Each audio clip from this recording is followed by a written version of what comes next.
Olá, pessoal.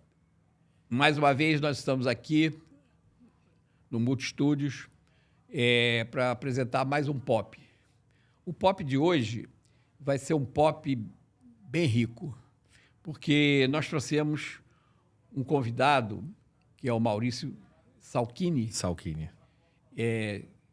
que é uma pessoa multifacetada, né? Eu não conhecia o Maurício, fui entender um pouco quem era o Maurício através do perfil dele no LinkedIn e fiquei muito impressionado. O Maurício tem uma formação em administração de empresas e também ele é pedagogo social, né? Isso. E tem um foco na área do empreendedorismo, na área de franquia. Mas o Maurício conseguiu conciliar duas coisas que eu acho que são fundamentais. Essa pegada do empreendedorismo, mas com viés social, olhando para o lado social. E isso é uma coisa muito interessante que a gente vai explanar um pouco aqui dentro desse pop, ok? Mas deixa eu fazer o Maurício se apresentar, né? Maurício, obrigado por ter aceito aí o nosso convite. E se quiser se apresentar e até corrigir o que eu já falei. Ô, Sérgio, eu não quero corrigir nada do que você disse. E tem momentos que a gente fica feliz e eu lembro do meu pai. Uhum. E a sua apresentação, eu imaginei meu pai ouvindo e orgulhoso de mim, de ver uma pessoa com um destaque que você tem, com a sua experiência, narrando a minha trajetória de uma maneira tão bacana. Assim, eu fiquei feliz de ter esse encontro contigo aqui. Elogiar o estúdio maravilhoso. E estou com uma expectativa muito boa do nosso papo aqui. Uhum. E que seja bom para quem nos acompanha também. Você me deu um gancho aí de falar do pai, né? Eu vi também na sua história, o seu pai teve uma origem humilde, teve muita dificuldade no início. Quando você nasceu, ele já tinha se encontrado mais na vida, né? Em termos de ter um sustento, né? Uma coisa que o mantivesse. Mas o teu pai, ele não te deixou valores monetários como herança, mas te deixou valores... Com certeza. Conceituais, valores como pessoa, né? Com certeza. E eu acho que isso é muito importante.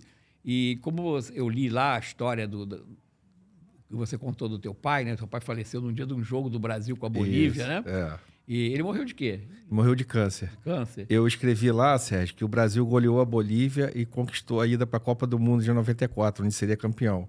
E nesse dia meu pai foi derrotado pela doença e fez a passagem dele. Essa doença é terrível. Eu perdi a minha esposa também há um ano atrás, de câncer também, e é doloroso você ver uma pessoa sofrer no final, né, do jeito que a doença vai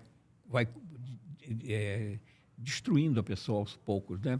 E o tratamento também é um tratamento bastante agressivo, né? Mas não vamos falar disso aqui, não. Tem uma frase para jogar para cima aqui que diz assim: é triste saber que um dia vai acabar, mas a felicidade é que todos os outros dias a gente vai estar recomeçando, nascendo, interagindo e conhecendo pessoas como eu estou nesse momento aqui. Então, é um momento de extrema felicidade te conhecer, Sérgio, e interagir com você. Eu estou muito feliz de estar aqui contigo. Também. Você falou dessa frase aí do momento, né? Então, tem uma outra frase também que diz que a gente nasce sem querer e morre sem... A gente nasce sem saber e morre sem querer. Então, tem que aproveitar o intervalo, né? Esse intervalo é que é importante. E esse intervalo é o que a gente está fazendo aqui, não é? A gente está... eu acho bacana o que eu li de você... ele se junta muito com uma coisa que eu falo sempre. Aqui já tive até outros papos aqui com entrevistados sobre isso, sobre propósito, né? Não adianta você empreender com a finalidade de ganhar dinheiro. Ganhar dinheiro, para mim, é uma consequência do propósito que você leva, que você tem de devolver alguma coisa para a sociedade, né? Então, eu acho bacana essa coisa. Quando você entende qual é o seu propósito, você segue tranquilamente e você vai chegar no sucesso.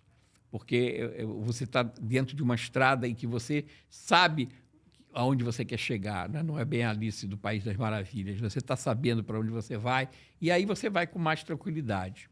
Mas vamos lá. Vamos conversar um pouquinho sobre essa parte do empreendedorismo em franquia. Eu sou consultor de empresas trabalho muito com o Sebrae e o meu público de clientes para atendimento são empresas de pequeno e médio porte, né? Micro, pequenas empresas e algumas empresas de médio porte. E muitas vezes eu vejo que a empresa, ela quando começa a crescer, que ela começa a dar certo, né? Quer dizer, passa pela aquela fase da mortalidade infantil dentro das empresas, né? Ela começa a achar que ela já pode pensar, não, eu quero crescer, eu quero que a minha marca seja multiplicada, então estou pensando em franquia. Tudo bem, a franquia é uma forma de você expandir o seu negócio.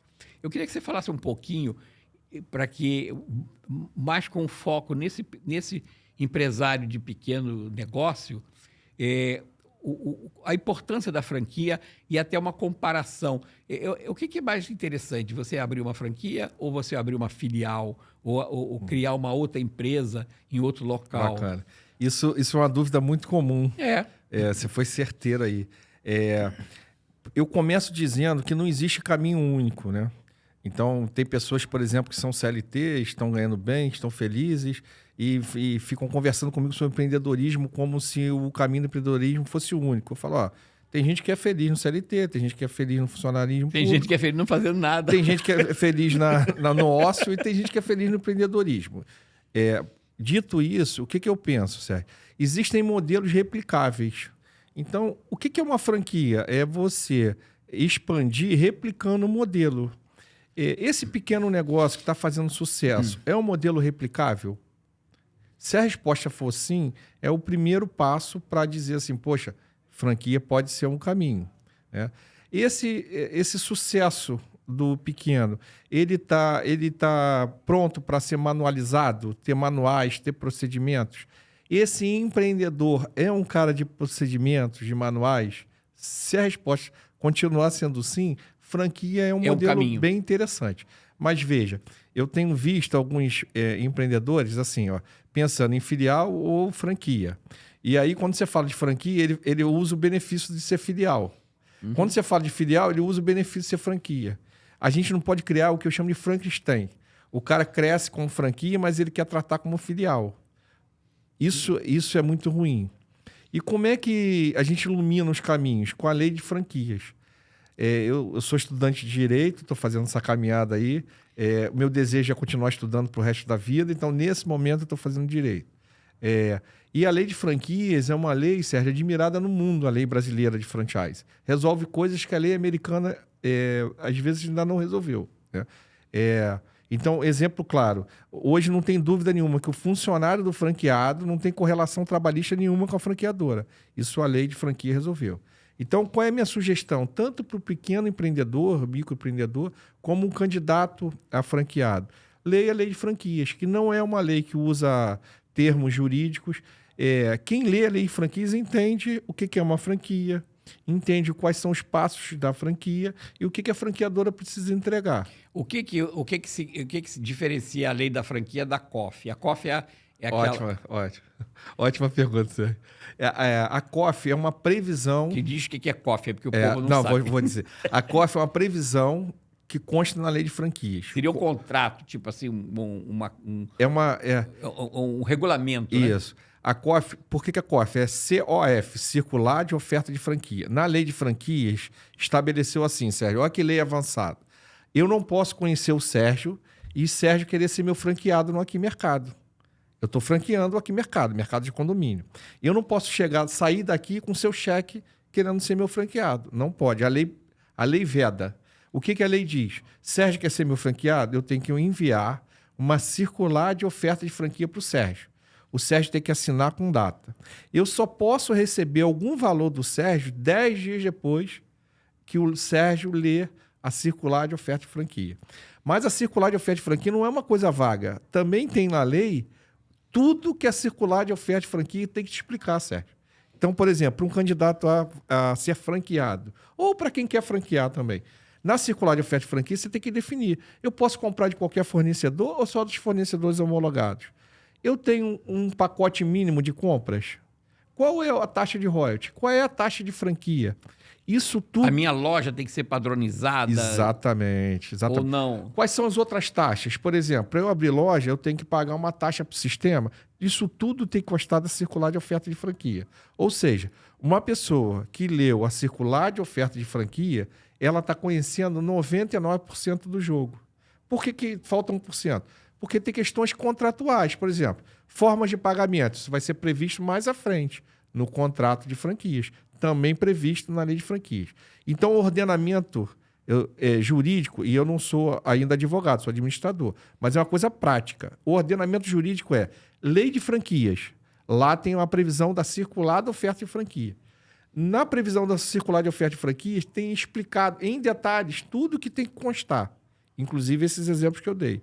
E também tem previsão do contrato de franquias, que também tem um detalhamento do contrato de franquias. Uhum. Então, Sérgio, se a pessoa lê a lei de franquias, serve como iluminação para caminhar para ser franqueadora ou para ser franqueado. Uhum.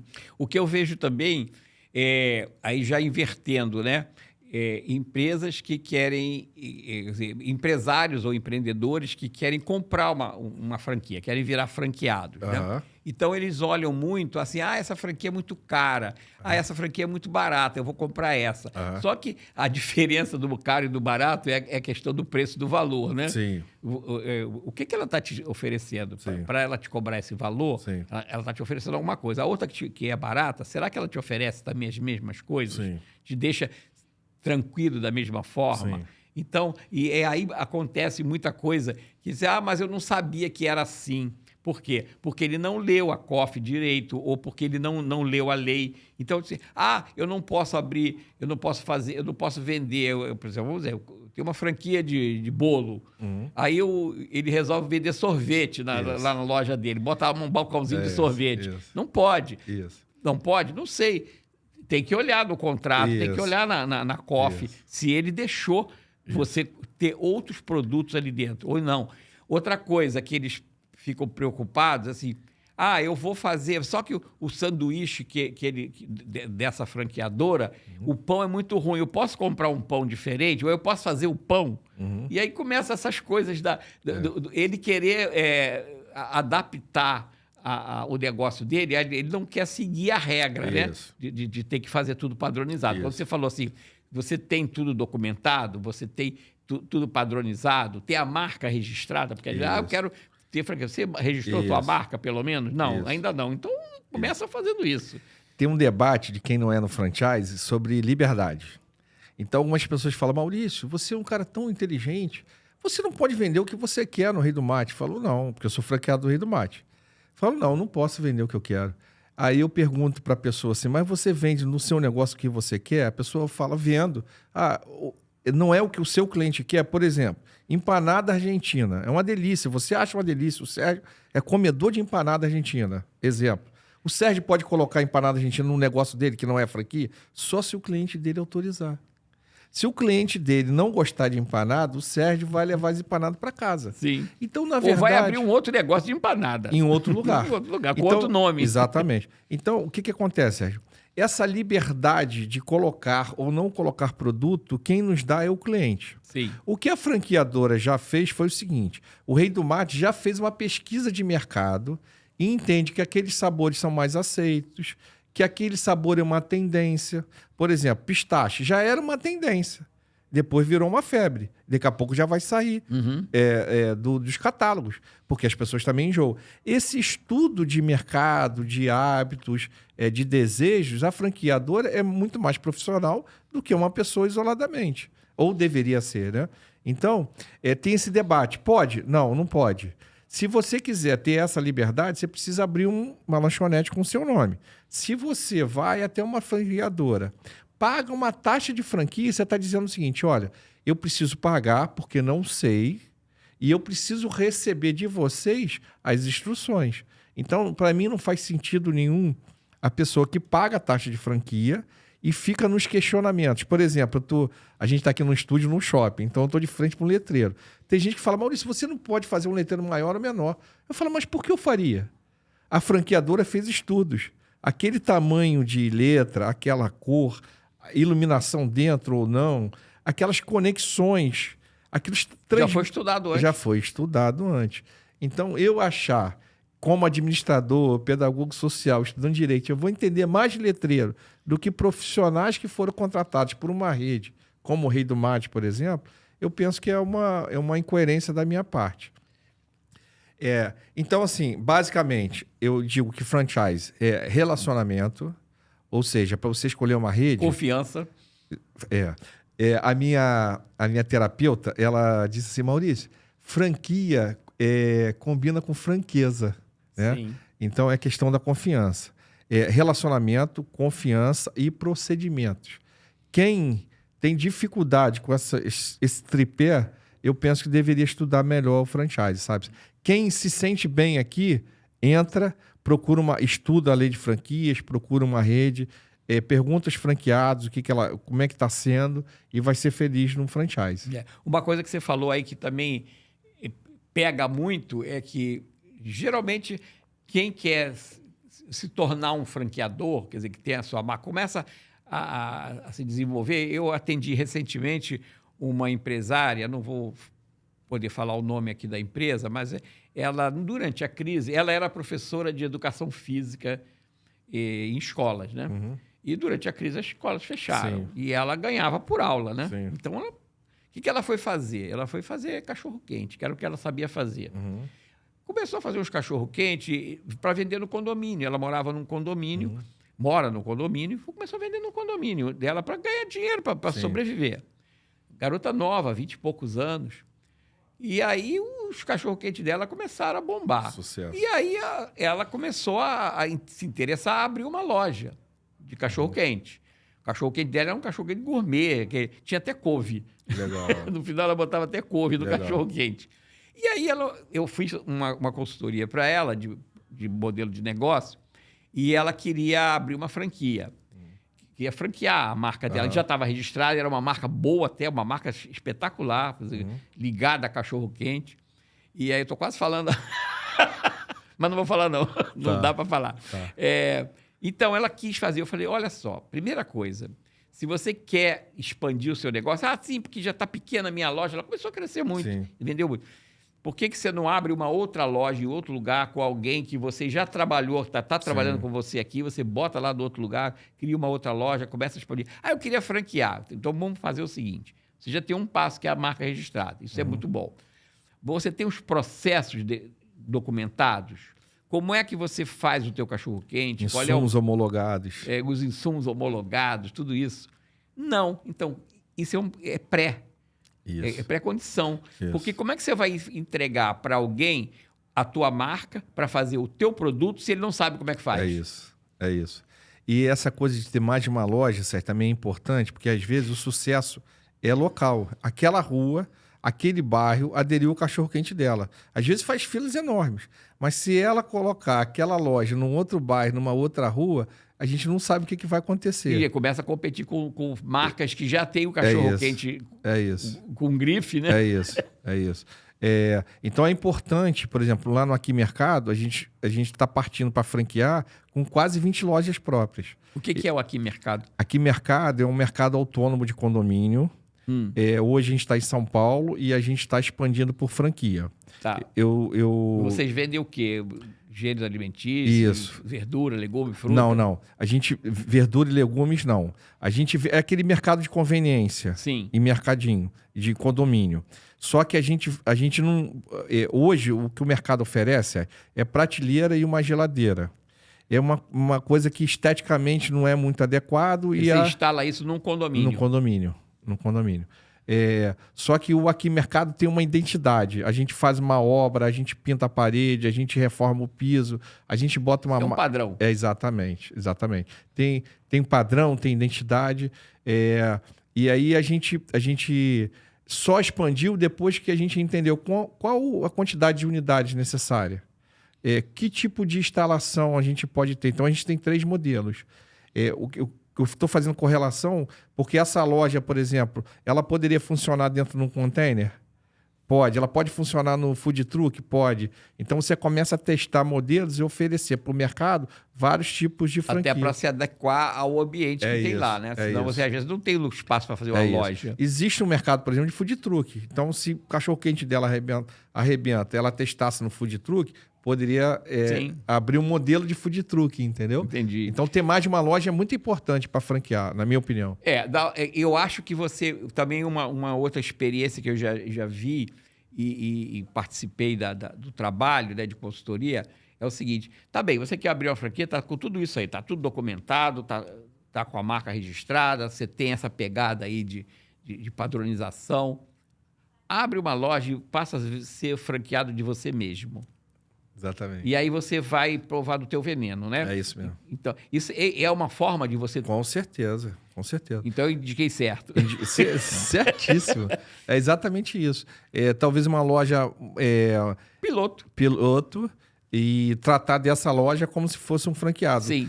Pode ser que você use o gerente da loja para preencher os processos, para atuar nos manuais, se possível, um gerente que não tenha trabalhado contigo ainda. Um MVP, né? Um MVP. Você está fazendo um MVP, né? Você está criando um piloto para poder ver, não, isso dá certo? Dá. Exatamente. Onde é que pega para o franqueado e onde é que pega para o franqueador? Vamos corrigir. Agora sim, agora a gente bota no mercado. Porque é importante também falar para o franqueado quais são os desafios, quais são as dores, né? Isso aqui você precisa prestar atenção, isso aqui é uma dor da rede, isso aqui se não der muita atenção a coisa não funciona. Uma coisa também que eu vejo na franquia é a preocupação territorial, né? De você não liberar várias franquias na mesma área, para que haja uma competição entre as lojas franqueadas. Então, assim, eu quero abrir uma franquia, sei lá, por exemplo, de Correios. Sim. Não, aqui já tem uma agência, você não vai abrir aqui, você vai para um bairro que não tem ainda. Isso. Porque senão você vai competir com a outra. Isso depende também do tipo de franquia. Por exemplo, no meu caso, que sou sócio do Aqui Mercado, cada condomínio... É diferente. Ele não vai comprar no condomínio do outro. Isso. Então, tem franquias que têm essa pegada menos preocupada com a região, mas tem franquia que a região é muito importante. Sim. Então, é o tipo de franquia. Por exemplo, eu estudei um processo de franquia de estagiário. A franqueadora queria em cada cidade ter um franqueado. Eu penso que é complicado, porque você trabalhar esse segmento de estágio numa cidade apenas, né? Normalmente as lojas ou os negócios têm várias cidades. Então, você ia conseguir um cliente, mas você... Só pode atender ali. Exatamente. Eu considero complicado. Tá. Mas no nosso caso de que atua em condomínio, o condomínio é a região de atuação do... Eu vejo que essa área de franquia... tem uma associação, que é a ABF, né? ABF. Eu vim da feira agora, hein, Sérgio?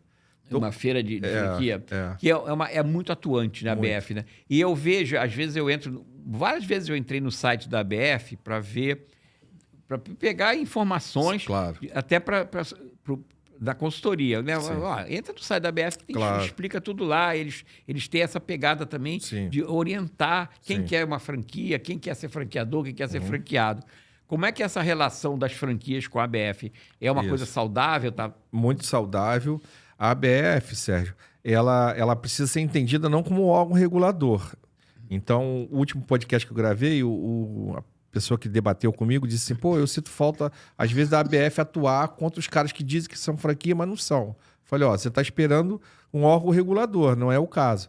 A ABF é uma associação brasileira de franchise que tem ali fornecedores, tem franqueadores e tem muito conteúdo para quem se interessa. Isso que eu acho bacana no site deles, tem muito conteúdo.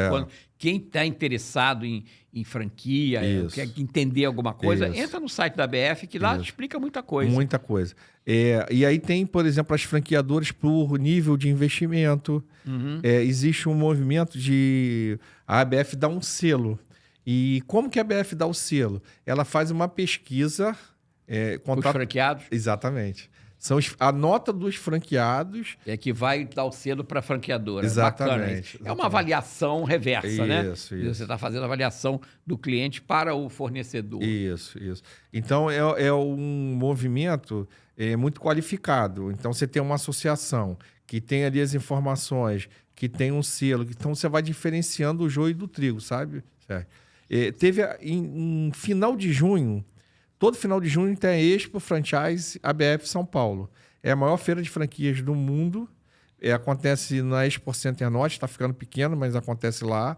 Então, o que eu penso? A pessoa que está olhando franchise com certo tempo, a agenda aí ano que vem não pode perder. E aí, Sérgio, tem gente interessada em abrir franquia que fala para mim, poxa, mas eu vou a São Paulo, um gasto, né? Eu falo, você vai botar 300, 400, 500 mil reais num negócio? Por que não vai gastar 2, 3 mil reais? É isso aí. Mas às vezes você faz essas economias de palito, que a gente chama de economia de palito, né? O cara está gastando...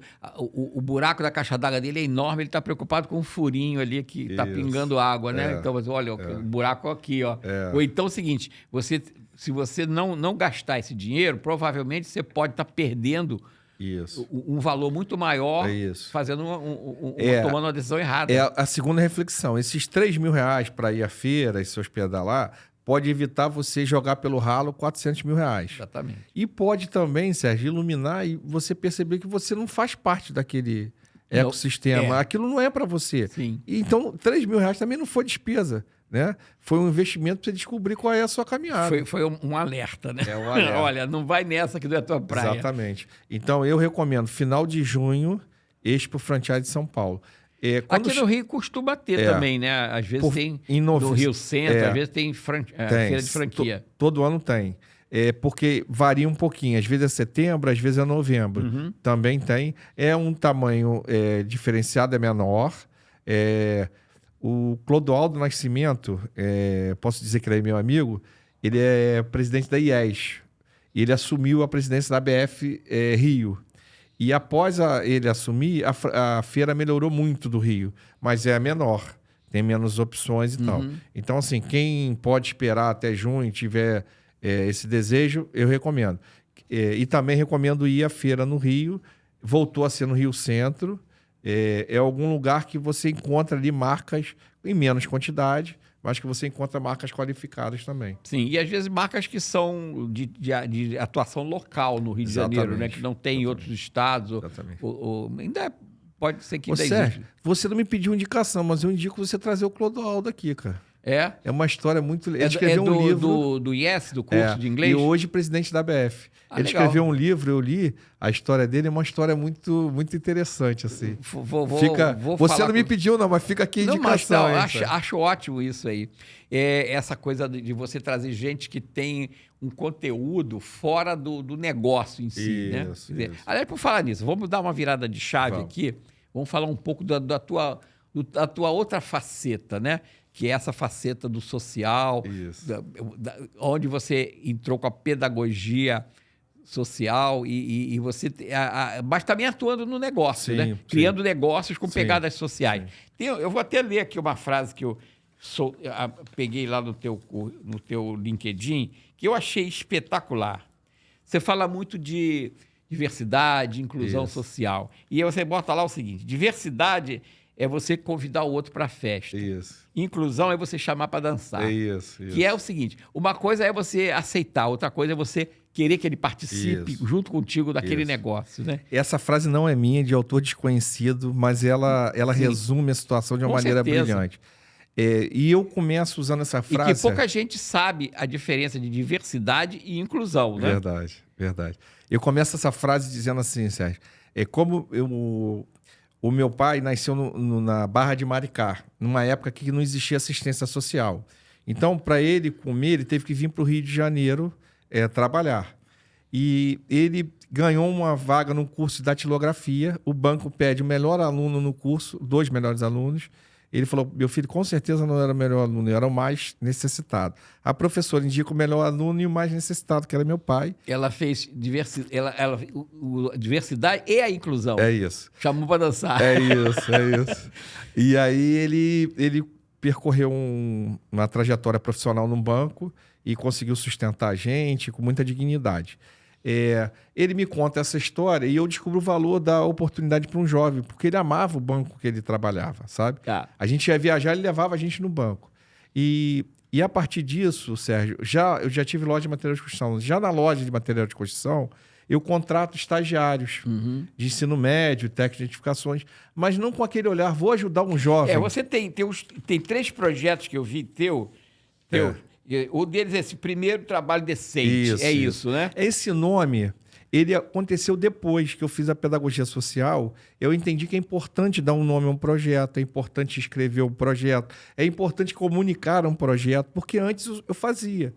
E organizar por que fazer, como fazer, quais são os resultados que eu alcancei. Isso foi... Eu devo agradecer à pedagogia social, à Universidade Federal Fluminense e à minha coordenadora, Margarete Martins de Araújo.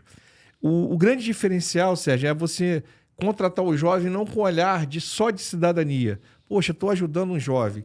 Mas você contratar ele também com um olhar de oportunidade. Sim. Está chegando alguém como se fosse um livro em branco. Sim, ele não tem vícios. É isso. Você pode moldá-lo em função dos valores da tua empresa, incutir nele os valores da tua empresa e ele passar a ser um colaborador que você depois... O custo de treinamento dele é muito mais barato do que você já pegar alguém... E tem gente que olha para mim, Sérgio, e fala assim, Maurício, essa teoria é linda, vamos para a prática. Essa semana, hoje nós estamos gravando uma quarta-feira. Na segunda-feira eu recebi uma mensagem da franqueadora elogiando o João, falando que o João foi muito comprometido, perguntas muito interessantes e com um retorno sobre o conhecimento em destaque. Quem é o João? É um estudante de ensino médio, de uma escola técnica de alimentos que eu tenho relação com essa escola. Então eu vou lá, dou palestra, faço conteúdos, como que eles vão conseguir empregos e tal, e eles me desejam enquanto empregador. O João é filho da Andréia. A Andréia já trabalhou com a gente. Quando a Andréia percebe e percebeu que a gente contrata um jovem não com olhar de caridade, mas com olhar de oportunidade, perfeito. A Andréia indica o João para trabalhar com a gente. E o João vem, começa na primeira esteira ali de atendente, hoje já é responsável de turno e se destaca no Rei do Mate. Então, por que eu conto a história do João? Para dizer o seguinte, aqui a gente tem uma lógica, a gente tem um conteúdo, a gente tem uma teoria, mas a gente tem a prática, o cotidiano acontecendo, sabe, Sérgio? Então, o primeiro trabalho decente é valorizar o jovem ainda sem o percurso profissional. Porque... Uma coisa que eu também combato é a gente dizer que o jovem não tem experiência, Sérgio. Imagina um jovem de 14 a 19 anos morando na cidade, na região metropolitana do Rio de Janeiro. Ele tem muita experiência de vida. Ele tem que saber a hora que ele sai. Ele tem que saber como se comportar naquela rua escura. Talvez evitar algum movimento, né? Ele tem que saber lidar ali com o aperto do policial. Ele já começa a ter uma série de ensinamentos que a vida lhe dá e que isso pode ser usado no trabalho. E as empresas ainda não valorizam esse tipo de experiência. O João, por exemplo, é uma liderança na igreja que ele frequenta, né? Então, esse tipo de vivência, de existir, né, estar vivo no Rio de Janeiro, alguma liderança na igreja, alguma liderança no colégio, isso tem muito valor para a gente. Então, como empresário, eu vou dizer que o João nunca teve experiência. Eu acho interessante isso. Eu trabalho, como eu já te falei, eu sou consultor de empresa e trabalho para o Sebrae já há mais de 20 anos. Eu entrei como consultor do Sebrae, prestador de serviço do Sebrae, não sou funcionário do Sebrae, em 1999. Então, já tem 25 anos que eu estou no Sebrae. E eu já passou por mim, sei lá, milhares de empresas, né? Nesses 25 anos, eu atendi já deve estar na casa de 1.000 empresas que eu já tive contato e atendi. E muitas vezes eu vejo essa preocupação do empreendedor, né? Do pequeno empresário. Eu não gosto de falar essa palavra, pequeno empresário, dá a impressão que é um cara pequenininho, né? É empresário de pequeno negócio, né? Eu estou assoberbado, não sei o quê. Por que você não contrata alguém? Mas é muito... Contrata um estagiário, contrata um jovem aprendiz. Mas esse cara não sabe fazer nada. Melhor ainda, você vai ensinar ele a fazer. E você vai ensinar ele do teu modo. Aí o cara fica assim, mas eu vou ter... Olha, é muito melhor do que você contratar alguém, pagar um salário... Que acha que sabe. Que sabe. Ele vem com os vícios que ele já tem... E ele está vindo pelo salário. Esse rapaz, esse jovem aprendiz, esse estagiário, ele está vindo pela oportunidade dele entrar no mercado de trabalho. Então, ele vem com a faca no dente. Eu estava almoçando em Itaipava com a esposa. Aí um jovem, você via claramente, estava no segundo dia de trabalho, talvez terceiro, me atendendo. E eu sempre valorizo e peguei o jovem assim e falei assim, qual é o seu nome? Ele falou, Disse, rapaz, seu atendimento é excelente. Você é um rapaz dedicado e tal. Eu tô me sentindo muito bem atendido aqui e tal. E eu, rapaz, poxa, muito obrigado e tal. E aí eu percebi que a dona acompanhou ali o elogio. E eu falei, poxa, é muito legal você dar essa oportunidade. Ela falou, mas os jovens são terríveis.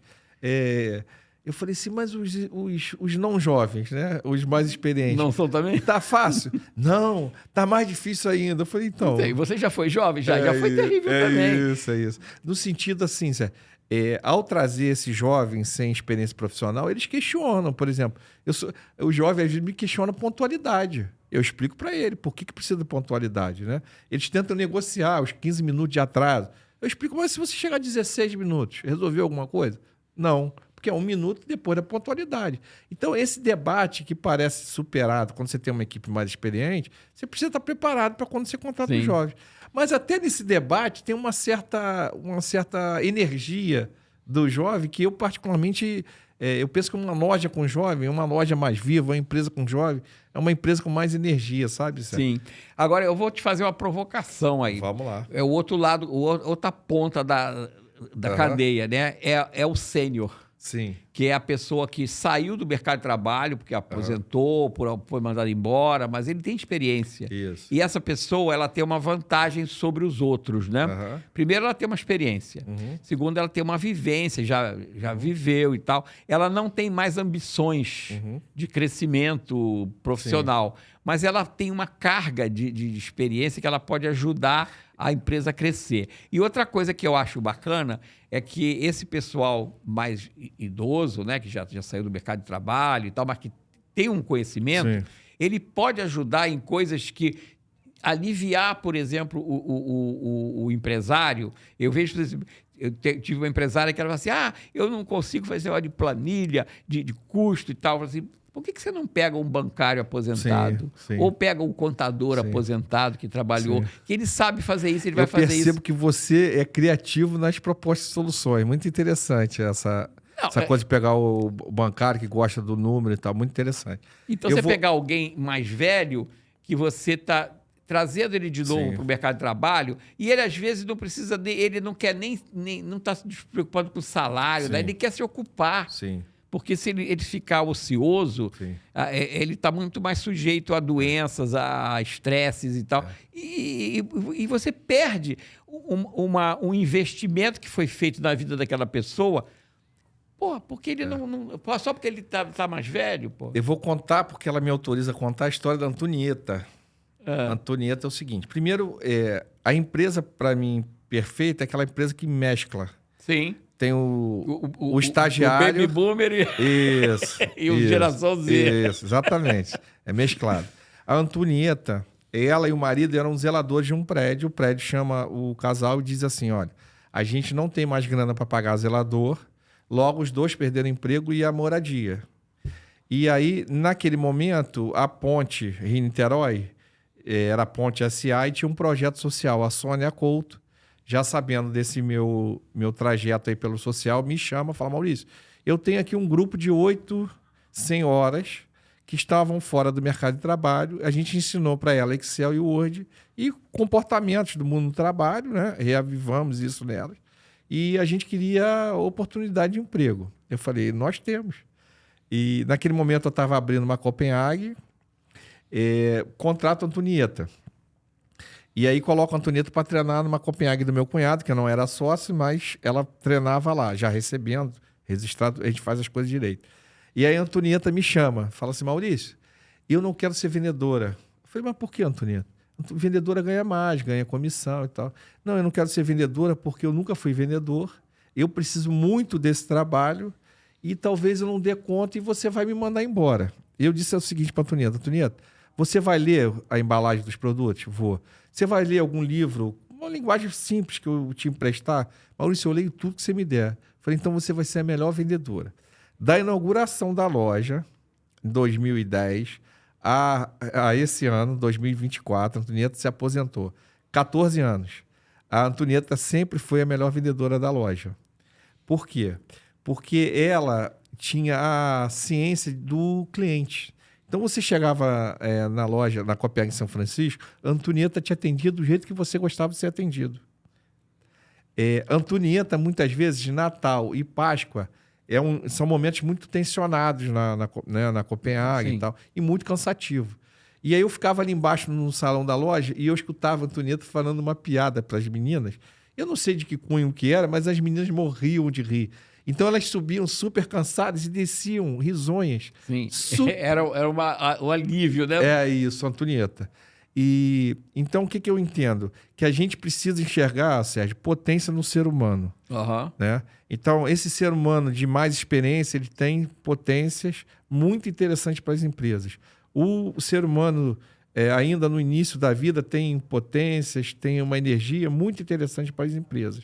E a gente a gente realizar o recrutamento de seleção com esse olhar para as potências. Uhum. Claro que a gente vai ter que escolher entre o ser humano e o outro. Sim. Né? Mas entendendo que os dois têm potências e podem às se vezes complementar. pode até usar em atividades distintas, né? Isso, que um completa o outro, às vezes, isso. né? Quantos vendedores a Antonieta formou? Não naquela formação mais tradicional, mas a menina entrava, nunca tinha sido vendedora e aprendia com a Antonieta os encaminhamentos. Então, esse teu projeto que você chamou de Primeiro Trabalho Decente, ele é um projeto que as pessoas podem te acionar para... eu quero... Ele está totalmente descrito no LinkedIn.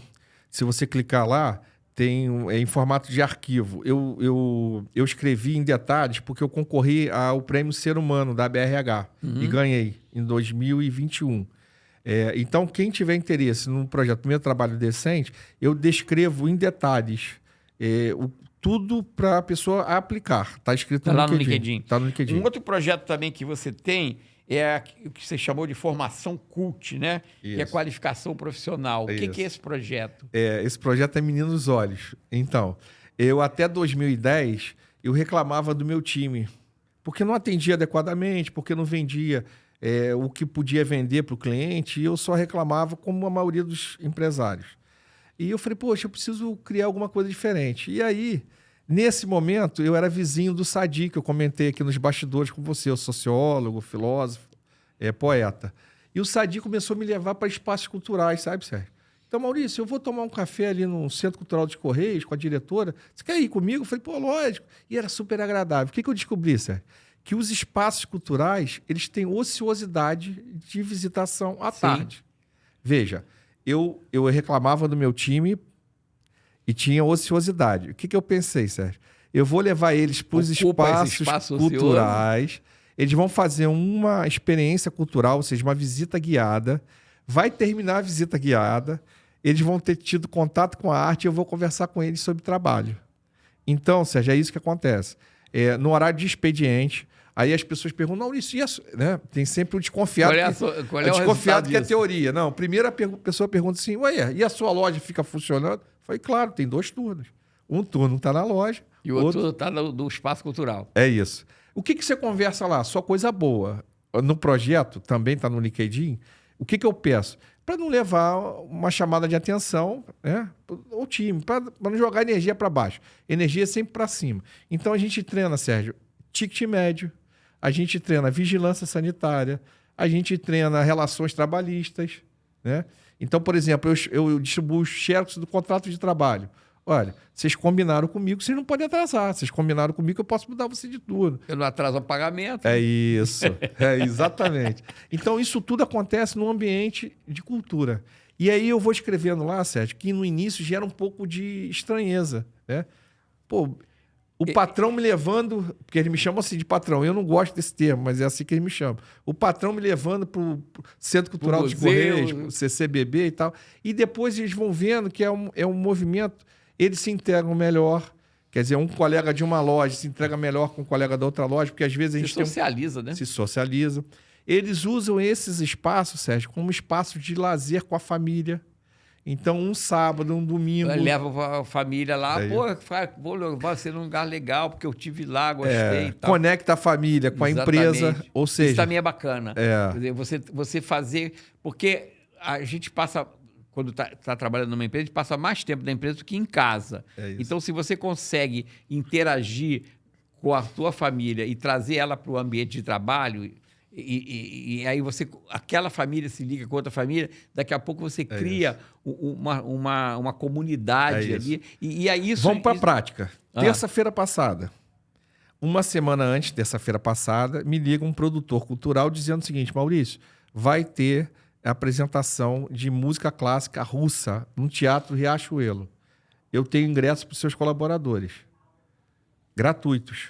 Falei, maravilha. Terça-feira passada, no horário de trabalho, na parte da tarde, ou seja, um turno estava na loja, outro turno foi para o Teatro Riachuelo assistir música clássica russa, totalmente gratuito para a empresa. O que a gente paga? A hora de trabalho deles. Eles só batem ponto para ir embora quando eles voltam. Isso é uma coisa que eu escrevo lá no projeto. Há necessidade de você pagar a hora de trabalho. Aquilo é um movimento do trabalho. Sérgio, eles fizeram selfie, foto em grupo, foto com o stand do... Isso aumenta a produtividade, né? Muito. Não é? Uma coisa que eu fiz também, eu acho que você pode pensar nisso também, é fazer teatro dentro da empresa para resolver problema. Por exemplo, você tem um problema lá na empresa, problema de relacionamento, um problema operacional, um problema administrativo. Você junta o grupo e fala assim, vamos fazer uma peça teatral e vocês vão, nessa peça, tentar solucionar esse problema. E aí surgem ideias e eles conseguem interagir. E, no final, uma ideia que surja e que seja implantada e que dê certo, ele se sente comprometido com a ideia. Então, ele é parte da criação. Esse movimento pode acontecer para quem... dentro do espaço cultural. Sim, pode. Né? E pode fazer lá. É lógico. Vamos encenar aqui e tal. Esse projeto... Ganhei essa agora, hein, Sérgio? Ganhei essa agora, hein? Vou levar para mim. Esse projeto, esse Formação Cult, ele também é uma coisa que você pode aplicar em outras empresas? Totalmente. Já acontece. Eu tenho conexões com o mundo do supermercado. Sim. E tem um casal chamado Dois no Varejo. Eles dão curso de recrutamento e seleção para supermercado. Então, eles formam uma turma e, como bônus, essa coisa, né? Todo curso na internet tem bônus. Um dos bônus é aprender a fazer a formação cult. Então, eu entro com os supermercadistas do Brasil. Você aplica isso dentro... Tem cidade que não tem centro cultural, por exemplo. Sim. Mas tem uma praça, não tem? Sim. Essa praça tem nome? Essa praça é limpa? Vamos conversar sobre a praça. Por que essa praça tem esse nome? Quem foi essa pessoa? Histórias, né? Storytelling. Storytelling. Exatamente. E o outro projeto que eu queria que você falasse um pouquinho também é o de mobilidade lá em Maricá, do projeto Tarifa Zero. Maravilha. Isso aí Maricá tem umas coisas interessantes, né? Tem a moeda que eles criaram lá, Mambuca. É a Cumbuca, né? Mambuca, é o nome do rio. Nome do rio. Isso. E tem também esse projeto de Tarifa Zero, né? Isso. Como é que funcionou esse projeto? Está funcionando até hoje? Você usou, quando me escreveu, uma palavra chamada conciliação. Né? Maurício concilia o lucro com o social. Um delegado, amigo meu, chamado Dr. Luiz Carlos, foi convidado pelo prefeito a ser presidente da empresa Autarquia Pública de Transporte de Maricá. E aí ele me chama e diz assim, Maurício, eu tenho um espaço para ser ouvidor em relações institucionais dessa empresa e eu acho que você tem todo o perfil, apesar de você nunca ter trabalhado com a coisa pública, porque você faz essas articulações de maneira muito natural, todos os atores saem ganhando. E eu vivi essa experiência. Eu estava no grupo, Sérgio, que foi responsável pela implantação do ônibus. O que significa isso? Nós fizemos um processo seletivo simplificado, contratamos os motoristas. Nós treinamos os motoristas no SEST. Né? Existe o SENAC, o SEST. Sim, esse é o Serviço de Transporte. Né? Isso. Treinamos os motoristas. E começamos a rodar. O que a gente viu? Que no final de semana tinha menos procura pelos ônibus. E as escolas, Sérgio, eram carentes de atividades pedagógicas extramuro da escola. E uma diretora um dia me falou, Maurício, a empresa privada de Maricá, ela nem responde não para a gente, ela faz uma coisa pior, ela não nos responde. Ela é indiferente a gente. E eu levei essa proposta para o presidente. Então, durante os finais de semana, Sérgio, os ônibus serviam as escolas, Secretaria de Saúde. Então, por exemplo, houve uma pós-graduação. Não é uma tarifa zero para a população? Também tarifa zero para a população. Totalmente gratuito. Você entra no ônibus, não tem cobrador. Aliás, o Sadi fez uma palestra para os motoristas. E o Sadi disse, o cobrador do trabalhador. Aqui não vai ter cobrador. Porque realmente não tem a cadeira, não tem ninguém cobrando. Sim. A pessoa entra e circula livremente. Sérgio, quando a gente começou, eram conceitos assim muito novos. Hoje em dia já existem vários estudos comprovando o benefício da mobilidade urbana gratuita. As pessoas procuram mais assistência social, as pessoas procuram mais... Não falta um emprego porque não tem dinheiro para condução. Viabilizam a empregabilidade, né? O encontro, o lazer. Então, a pessoa que mora em Inoã, para ir à praia em Ponta Negra é gratuito. E lazer é importante, Sim. né? É questão do encontro com a sua religião. As pessoas frequentam a igreja, né? A igreja, templo, tá? né? Interessante. Então, a gente começou a falar sobre franquia, sobre negócio, mas essa pegada do social, da visão para o social, ela tem que estar integrada ao negócio, de alguma forma, né? Quer dizer, não é só, como você diz, convidar para a festa, mas é convidar para dançar também, né? Fazer a pessoa participar, interagir, se integrar naquele ambiente. E você olha que, eu acho que você pode, melhor do que eu até comprovar isso, que essa coisa do social atrai mais resultados para o negócio. Por exemplo, Sérgio, tem gente com mais capacidade de trabalhar, com mais vontade de trabalhar, com menos estresse e com mais integração entre eles, né? Hoje eu tenho várias escolas de formação que me têm como destino dos formados. Isso tem muito valor.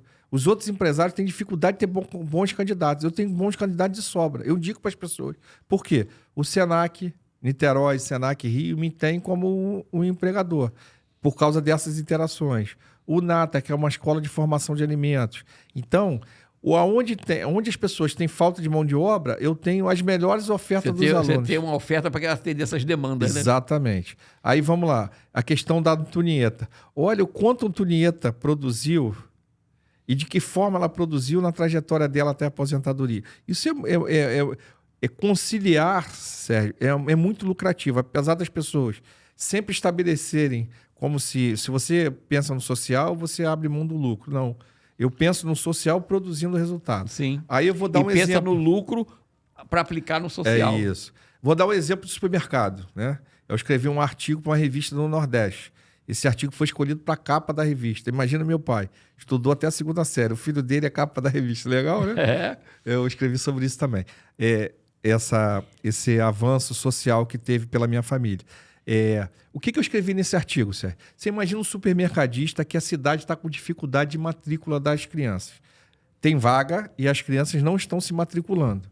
Ele pega um QR Code, imprime e bota nos caixas e fala com as caixas para conversar com as mães. Primeiro que as caixas possivelmente já estão com essa dificuldade da matrícula. Pelo aquele QR Code, ele resolve a dificuldade das funcionárias. Segundo, aquelas mães falando com outras mães geram conexão. Traz mais cliente para o negócio. É isso. A troco de uma impressão.